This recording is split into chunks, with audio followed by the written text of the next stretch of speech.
तेजी से वायरल हो रहा है। हजारीबाग के महुदी के पास सड़क हादसे में एक महिला की दर्दनाक मौत हो गई। चौपारण जीटी रोड की ये घटना है। सड़क पार करने के दौरान तेज रफ्तार ट्रेलर ने उसे अपनी चपेट में ले लिया था, जिससे मौके पर ही उसकी मौत हो गई। शौक के साथ लोगों ने महुदी के पास जीटी रोड को जाम कर दिया, जिससे सड़क पर कई किलोमीटर लंबी गाड़ियों की कतार लग गई, जिससे दोनों ओर कई किलोमीटर वाहनों की लंबी कतार लगी रही, जिससे राहगीरों को काफी परेशानी का सामना करना पड़ा। वहीं इस घटना को लेकर स्थानीय पुलिस प्रशासन घटना स्थल पर पहुंचकर मामले को शांत करवाने में लगी रही।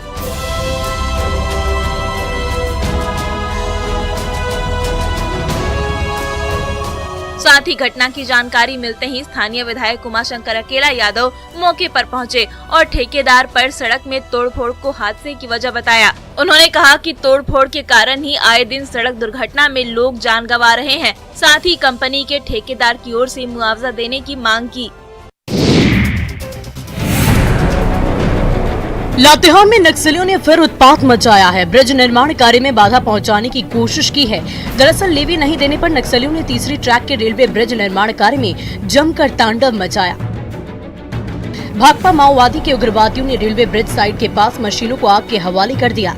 लातेहार चंदवा बरकाकाना बरवाडीह रेलखंड पर टोरी जंक्शन के महज 10 किलोमीटर दूर डगड़गिया पुल के पास काम चल रहा है। TTPIL कंपनी को इस नक्सली हमले में करीब 50 करोड़ की संपत्ति का नुकसान हुआ। यहाँ उग्रवादियों ने निर्माण कार्य स्थल पर 3 Poclain machine, 1 JCB, 2 piles machine और बाइक को आग के हवाले कर दिया था। साथ ही पर्चा छोड़कर लेवी नहीं देने पर अंजाम भुगतने की चेतावनी भी दी थी। घटना के बाद पेट सफा आयुर्वेदिक चूर्ण, पेट सफा तो हर रोग दफा।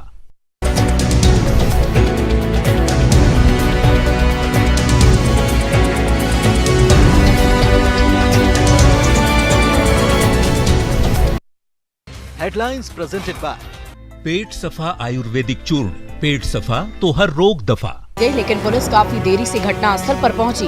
इस नक्सली घटना के बाद पूरे इलाके में दहशत का माहौल है। लोग डरे सहमे घरों में दुबके हुए हैं।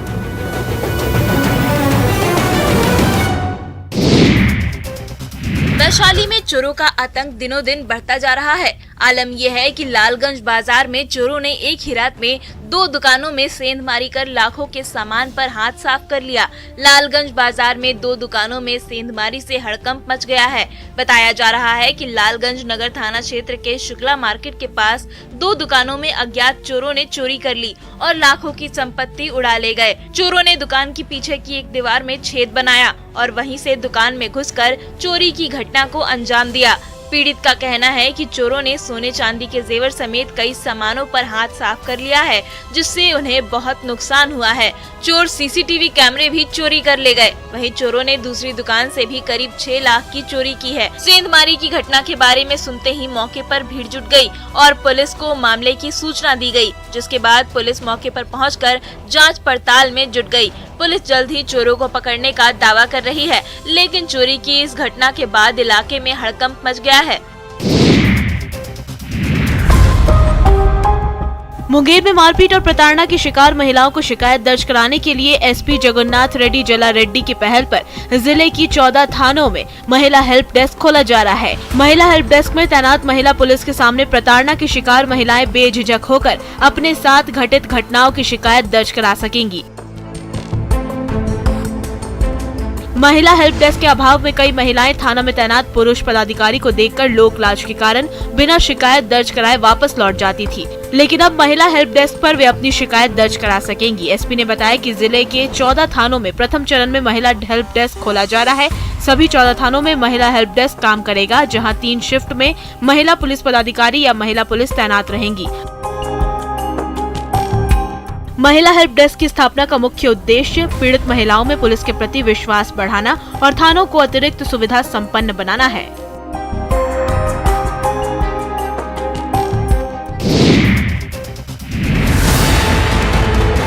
दिल्ली के महरौली इलाके में हुए श्रद्धा हत्याकांड में रोज नए खुलासे हो रहे हैं। इस बीच जानकारी ये मिल रही है कि साल 2020 में श्रद्धा ने मुंबई पुलिस को चिट्ठी लिखकर आफ्ताब की शिकायत की थी। श्रद्धा ने कहा था कि आफ्ताब मुझे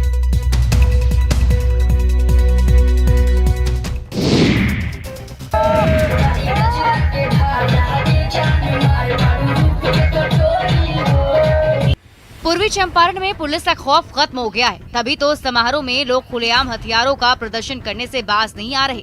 ताजा मामला मधुबन थाना क्षेत्र का है, जहां नर्तकियों के डांस पर पिस्टल लहराने का वीडियो वायरल हो रहा है। ऐसे एक मामले में कल पुलिस ने कार्रवाई की थी, लेकिन आज फिर से एक वीडियो वायरल होने लगा। वीडियो में युवक पिस्टल के साथ नर्तकियों के साथ ठुमके लगा रहा है और बीच बीच में फायरिंग भी करता है। वायरल वीडियो में फायरिंग की धाएं धाएं आवाज भी सुनाई दे रही है। ऑर्केस्ट्रा में अवैध हथियार लहराने का कार्यक्रम पुलिस के नाक के नीचे धड़ल्ले से जारी है। वायरल वीडियो के बारे में बताया जा रहा है कि मधुबन थाना क्षेत्र के घेगवा में 26 नवम्बर की रात्रि में बारात आई थी, जिसमें ऑर्केस्ट्रा में तमंचे पर डिस्को हुआ था। वीडियो वायरल होने पर मधुबन पुलिस वीडियो के सत्यापन कर कार्रवाई में जुटी है। हालांकि वायरल वीडियो का न्यूज़ 18 पुष्टि नहीं करता है।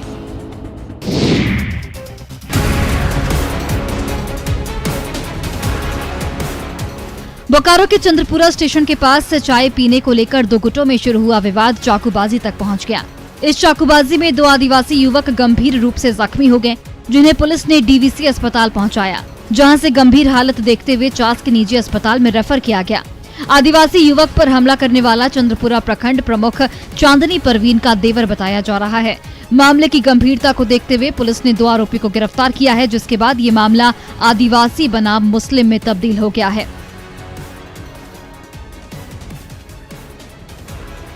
आदिवासी लोगों ने पारंपरिक हथियार के साथ थाने का घेराव करते हुए सड़क जाम कर दिया और सभी आरोपियों की गिरफ्तारी की मांग की। तनाव को देखते हुए स्थिति को कंट्रोल करने के लिए चंद्रपुरा थाना में भारी मात्रा में पुलिस बल की तैनाती की गई है, जिससे सामाजिक सौहार्द बनाए रखा जा सके। इसको लेकर पुलिस तत्पर है। इस मामले में पुलिस कुछ भी बोलने से बचती नजर आ रही है।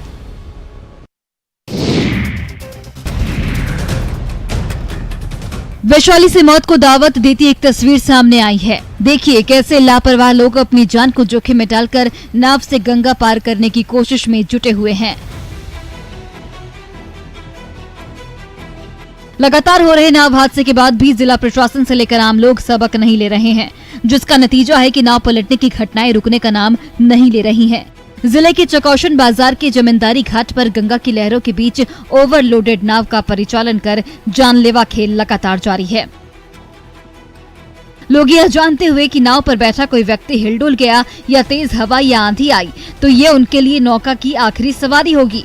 बावजूद इसके लोग नाव की सवारी कर रहे हैं। सबसे हैरत की बात यह है कि नाव ओवरलोड रोकने के लिए जिला प्रशासन द्वारा भी कोई ठोस कार्रवाई नहीं की जा रही है और लापरवाह लोग भी बिना अपनी जान की परवाह किए जरूरत से ज्यादा की संख्या में नाव से नदी पार कर रहे हैं और अपनी जिंदगी से खिलवाड़ कर रहे हैं। गिरिडीह के बगोदर प्रखंड में हाथियों ने 3 से 4 घंटे तक जमकर उत्पात मचाया। मुंडरो पंचायत के दीपनगर और पेसरा गांव में गजराज आ धमके। इस दौरान करीब 1 एकड़ में लगी फसल को रौंदकर नष्ट कर दिया गया। हाथियों ने लगभग 1 एकड़ में लगी आलू, धान और प्याज की फसलों को रौंद कर नष्ट कर दिया है, जिससे किसानों को लाखों का नुकसान हुआ है। हाथियों के अचानक आने से लोगों में दहशत का माहौल है। बताया जा रहा है कि हाथियों का झुंड बीती रात करीब 10 बजे बखीरीडीह गांव की ओर से घुसा था और किसानों की फसल को रौंदते हुए धवैया अडवारा जंगल की ओर चला गया। ग्रामीणों ने बताया कि हाथियों ने उनकी फसलों को बर्बाद कर दिया है और खेतों को भी तबाह कर दिया है। हाथियों ने पूर्णाडीह गांव में मवेशियों को कुचल दिया था, घर और फसल बर्बाद कर लाखों का नुकसान पहुंचाया था, लेकिन वन विभाग अभी भी उदासीन बना हुआ है। वन विभाग अभी तक हाथियों को खदेड़ने में असफल साबित हो रहा है, जिसका खामियाजा मजबूर ग्रामीणों को भुगतना पड़ रहा है।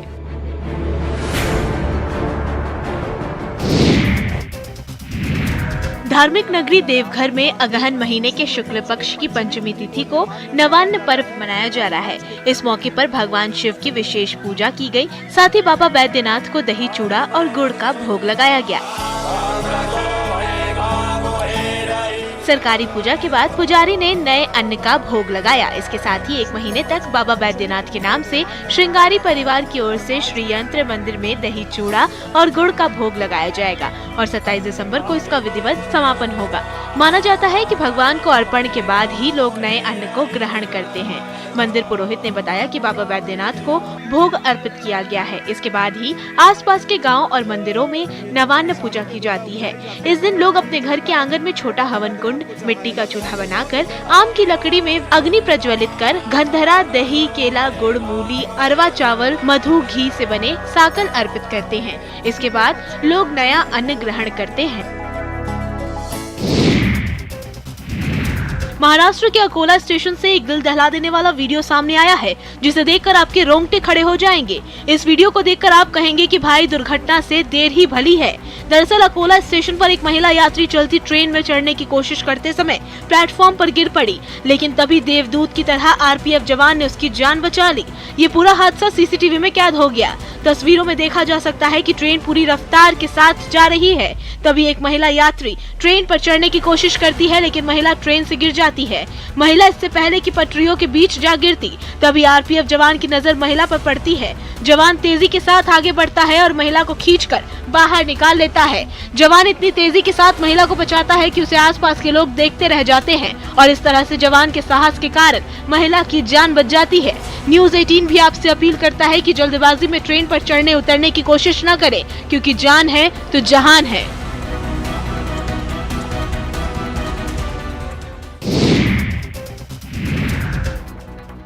सासाराम में नेशनल हाईवे पर एक भीषण हादसा हो गया। दरअसल सासाराम से वाराणसी की तरफ जा रही एक ट्रक ने बाइक सवार दो युवकों को बुरी तरह कुचल दिया, जिससे दोनों की घटना स्थल पर ही मौत हो गई। बताया जा रहा है कि ट्रक में बाइक फंस गई और वो बाइक को घसीटते हुए काफी दूर तक ले गई। बाद में सरैया गांव के पास ट्रक में आग लग गई, जिससे ट्रक धूं-धूं कर जल गया। बीच सड़क पर ट्रक में आग लगने के कारण नेशनल हाईवे पर काफी देर तक जाम की स्थिति बन गई। देख सकते हैं कि किस तरह से ट्रक धूं-धूं कर जल रहा है। घटना स्थल पर ग्रामीणों की भीड़ एकत्रित हो गई है। चिनारी थाना की पुलिस भी मौके पर पहुंची और स्थिति पर नियंत्रण पाने की कोशिश की। इस अगलगी में ट्रक जलकर पूरी तरह खाक हो गया। वहीं पुलिस ने दोनों युवकों के शव को बरामद कर लिया है। मृतक लवकुश दुबे कैमूर जिले के सोनहन थाना के अल्लीपुर का निवासी था, जबकि दूसरा लोकेश तिवारी परशुरामपुर निवासी था। दोनों लोग एक बाइक से एक परिजन के शादी समारोह से लौट रहे थे और इसी दौरान इस दर्दनाक हादसे के शिकार हो गए।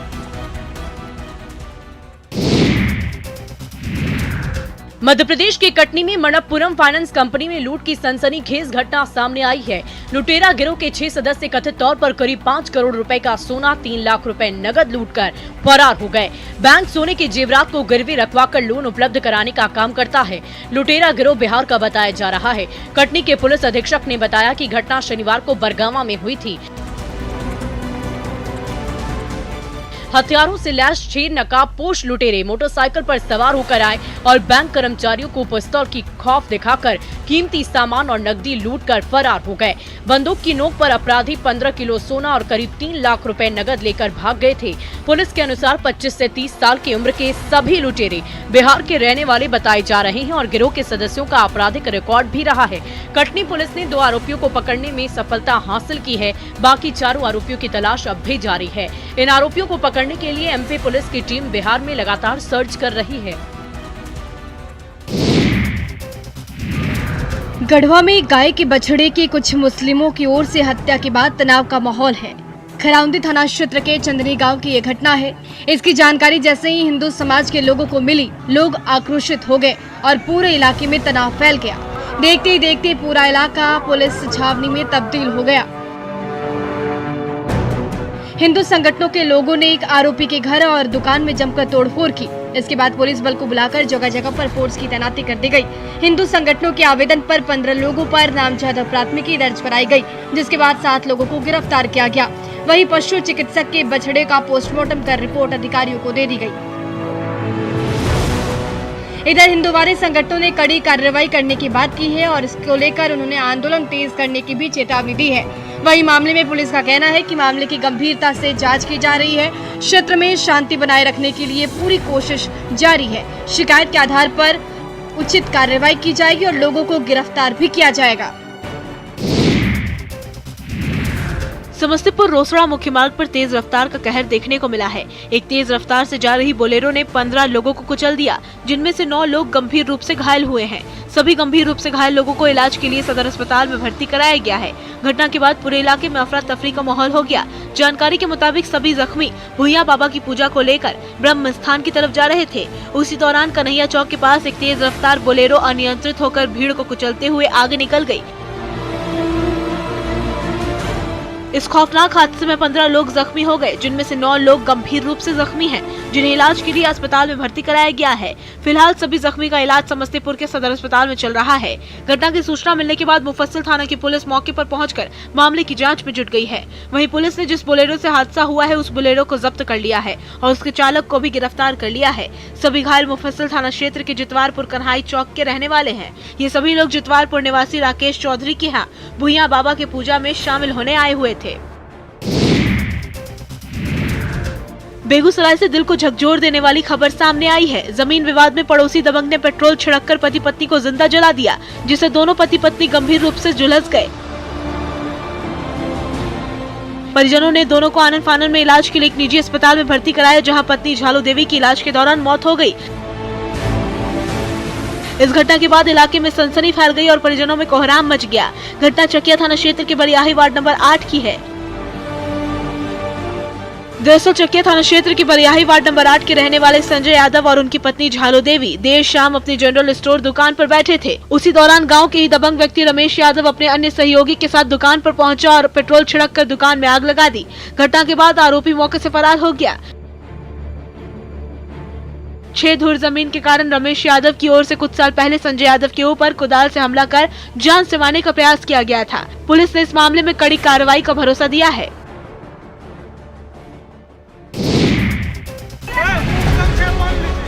सहरसा में इन दिनों राहगीरों पर मधुमक्खी के अचानक हमले का वीडियो सोशल मीडिया पर खूब वायरल हो रहा है, जहां आते जाते लोगों को मधुमक्खी हमले का शिकार होना पड़ रहा है। हमले की ये तस्वीरें डीआईजी ऑफिस और एसपी ऑफिस के बीच की बताई जाती है। तस्वीरों में साफ तौर पर देख सकते हैं कि किस तरह राहगीर मधुमक्खी के आतंक से परेशान हैं। राहगीर मधुमक्खियों के कारण दहशत में दिखाई दे रहे हैं। आने जाने वालों पर मधुमक्खियां हमला कर रही हैं। लोग दौड़ते भागते अपनी जान बचा रहे हैं। देखिए एक व्यक्ति किस तरह मधुमक्खी का शिकार होने के बाद अपने चेहरे पर गमछा लपेटकर बचाव करता दिख रहा है। मधुमक्खियां पैदल, साइकिल और मोटरसाइकिल से चलने वाले सभी लोगों पर हमला कर रही हैं। ऐसे में अचानक मधुमक्खियों के हमले से बाइक सवारों को दुर्घटना का शिकार होने का डर सता रहा है। कई बार लोगों ने इसकी शिकायत स्थानीय प्रशासन से की है, लेकिन इस समस्या का अब तक कोई समाधान नहीं हो सका है।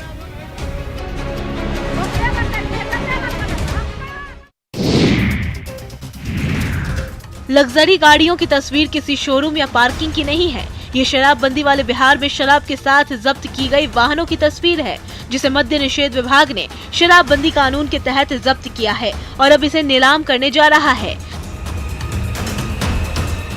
दरअसल गोपालगंज में मद्य निषेध विभाग शराबबंदी कानून के तहत जब्त गाड़ियों की नीलामी करने जा रहा है। छोटी बड़ी 39 वाहनों की नीलामी के लिए सूची जारी की गई है।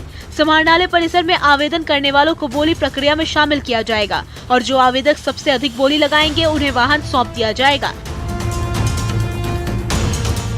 नीलामी के लिए बाइक, कार, पिकअप, बोलेरो, बस, ट्रक, बाइक, स्कूटी भी रखी गई है।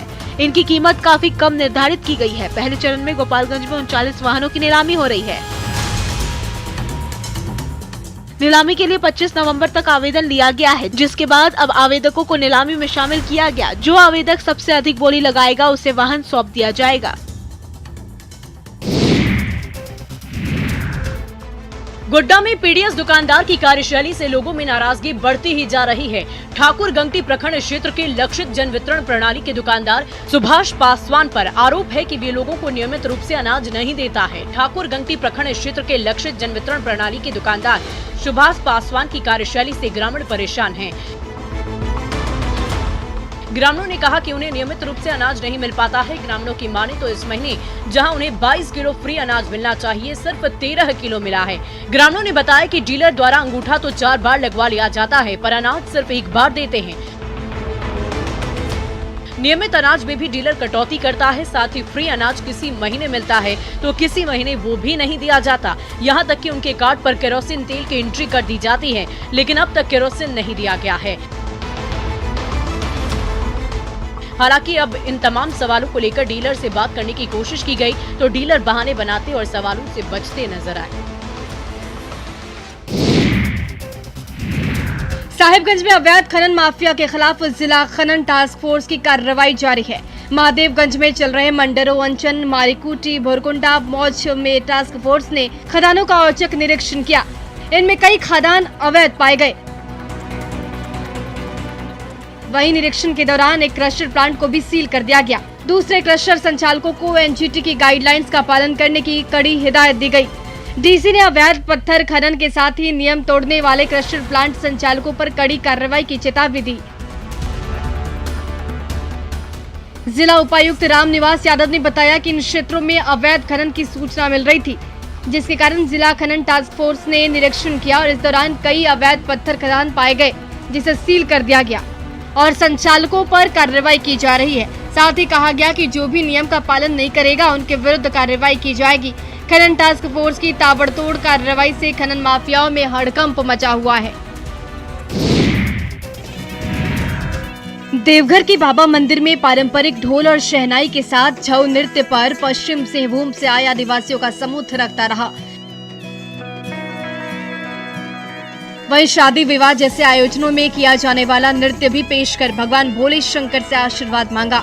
आधुनिकता की दौड़ में आदिवासी नृत्य और संगीत की समृद्ध संस्कृति धीरे धीरे लुप्त होती जा रही है। ऐसे में लोगों को आदिवासी संस्कृति के प्रति जागरूक करने के मकसद से बाबा मंदिर के कैंपस में महिषासुर वध का नाट्य रूपांतरण पेश किया गया। इसमें करीब 150 कलाकार शामिल रहे। ये ग्रुप एक शादी समारोह में शामिल होने पहुंचा था और इस दौरान संस्कृति को बचाने के लिए भगवान से आशीर्वाद भी लिया।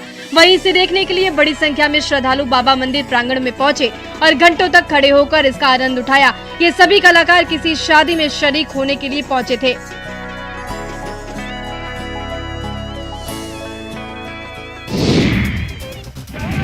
भगवान राम और माता सीता की भक्ति से सरोबार, उमंग और उत्साह की ये तस्वीरें मां जानकी की नगरी जनकपुर धाम की हैं। बिहार के मधुबनी से सटे नेपाल के जनकपुर धाम में सियाराम विवाह उत्सव का ये अद्भुत दृश्य भाव विभोर करने वाला है। श्री राम जानकी मंदिर परिसर ही नहीं बल्कि पूरे जनकपुर धाम में सियाराम विवाह उत्सव की धूम देखी जा रही है।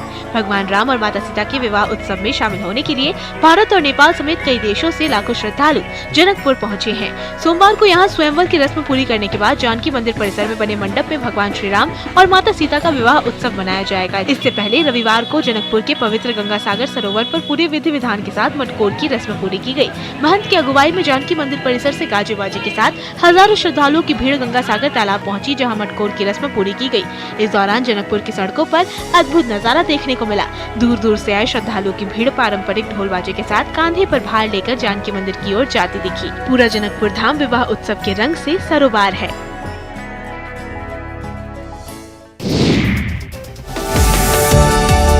पहाड़ों की गोद में बसे कैमूर जिले की प्राकृतिक सुंदरता काफी मनमोहक है। चारों तरफ से पहाड़ियों से घिरे इस कैमूर जिले में ऐसे स्थल हैं जिसकी सुंदरता का दीदार करने हर कोई आना चाहता है। इन्हीं में से एक है दुर्गावती जलाशय, जो जिले का स्वर्ग है। ये जगह ऐसी है जो यहाँ एक बार आ जाए वह बार बार यहाँ आने का प्रयास करता है। कैमूर और रोहतास की सीमा पर स्थित 1000 एकड़ से भी ज्यादा क्षेत्रफल में फैली दुर्गावती नदी पर बनाए गए दुर्गावती जलाशय की चर्चा दूर दूर तक होने लगी है। यहाँ दूर दूर से लोग घूमने आते हैं। खासकर पिकनिक मनाने वाले और बोटिंग करने वाले लोगों के बीच यह स्थल काफी लोकप्रिय होने लगा है।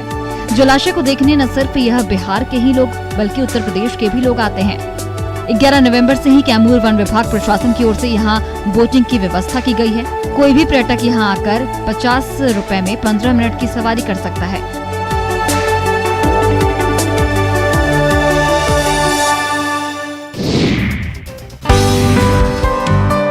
हेल्थ इज वेल्थ, अंग्रेजी की एक कहावत के मायने आज के जमाने में और भी ज्यादा बढ़ जाते हैं। ऐसा इसलिए क्योंकि आज लोग जंक फूड और मिलावट वाले खाने का ज्यादा सेवन करते हैं। खासकर ठंड के मौसम में स्वस्थ रहना और ज्यादा जरूरी हो जाता है, लेकिन ठंड के दिनों में खुद को फिट रखना बेहद चुनौती भरा काम है। इसलिए राजधानी रांची में सर्दी के इस मौसम में मॉर्निंग वॉक करने वाले लोग खुद को फिट रखने के लिए हर्बल जूस का सहारा ले रहे हैं। देखिए, मोरहाबादी मैदान के पास एक स्टॉल लगा है। यहाँ केवल हरी साग सब्जियाँ, चना, मूंग आदि देखा जा सकता है। लोग खुद को फिट रखने के लिए सुबह सुबह इसका सेवन कर रहे हैं। मॉर्निंग वॉक करने वालों की इस भीड़ में साइकिलिंग करने वाले भी कई लोग शामिल हैं। बता दें कि रांची के मोरहाबादी मैदान में हर सुबह हर्बल जूस की दुकानों पर फिटनेस पसंद लोगों की भीड़ देखी जाती है। इसलिए एलोवेरा, आंवला, तुलसी और गिलोय समेत कई तरह के जूस को लोग अपनी सेहत के अनुसार लेना पसंद करते हैं। वैशाली के भगवानपुर में यूरोपियन कंट्री नीदरलैंड से आए मेहमान ग्रैंड मास्टर कंचो का जोरदार स्वागत किया गया। पटना एयरपोर्ट से मुजफ्फरपुर जाने के क्रम में ग्रैंड मास्टर को भगवानपुर अड्डा चौक पर रोककर उनका स्वागत किया गया। बताया गया कि कंचो वर्ल्ड ज़ेन टूसिन कराटे फाउंडेशन के चेयरपर्सन हैं, जो पहली बार भारत दौरे पर आए हैं। वे सबसे पहले मुजफ्फरपुर में ब्रांच का निरीक्षण करेंगे। साथ ही मुजफ्फरपुर के खिलाड़ियों को भी विदेशी कोच के द्वारा मार्शल आर्ट की ट्रेनिंग दी जा सकेगी। 2 दिसंबर से 4 दिसंबर तक अंतर्राष्ट्रीय कराटे प्रशिक्षण सेमिनार सह बेल्ट ग्रेडिंग टेस्ट प्रतियोगिता का भी आयोजन किया गया है, जिसमें वे शामिल होंगे। इसके अलावा मुजफ्फरपुर ब्रांच में कराटे सीख रहे खिलाड़ियों को भी ट्रेनिंग दी जाएगी, जिससे स्थानीय खिलाड़ी काफी उत्साहित हैं। संस्था से जुड़े लोगों ने बताया कि ग्रैंड मास्टर कंचो से बिहार के खिलाड़ियों को भी मौका मिलेगा। 15 दिनों तक खिलाड़ियों के लिए इंटरनेशनल कोचिंग की ट्रेनिंग चलाई जाएगी, जिसमें पूरे बिहार के खिलाड़ी पार्टिसिपेट करेंगे।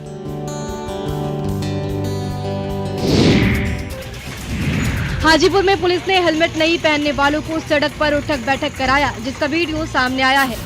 बताया जा रहा है कि जागरूकता कार्यक्रम और चालान काटने का असर नहीं दिखने पर पुलिस ने अब नया हथकंडा अपनाया है।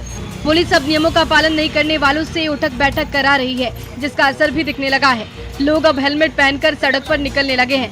इस पर नगर थाना के एएसआई ने बताया कि लोगों को सुधारने के लिए उठक बैठक कार्यक्रम चलाया गया है और इस कार्यक्रम का काफी फायदा देखने को मिल रहा है।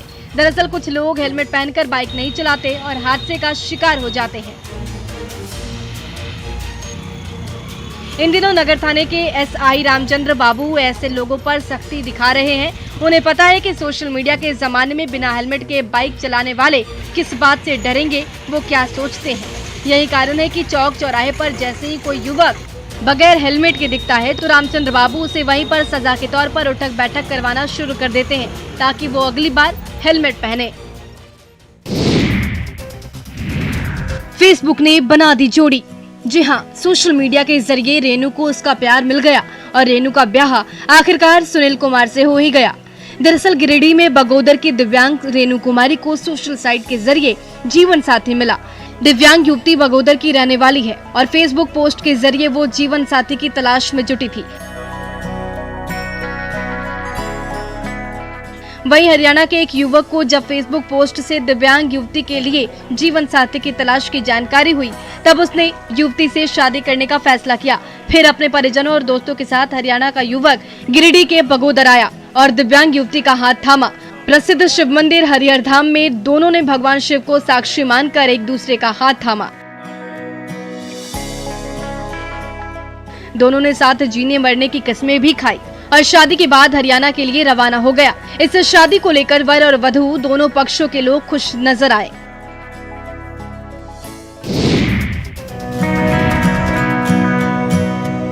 रंगों से कैनवस पर अपनी प्रतिभा दिखाते लोग काफी खुश नजर आ रहे हैं। बच्चे बूढ़े सभी इन रंगों में रंगे नजर आए। दरअसल बोकारो में बोकारो स्टील की ओर से हैप्पी स्ट्रीट का आयोजन किया गया।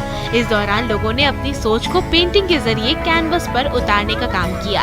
हैप्पी स्ट्रीट के दौरान छोटे बच्चों से लेकर महिलाएं और युवा से लेकर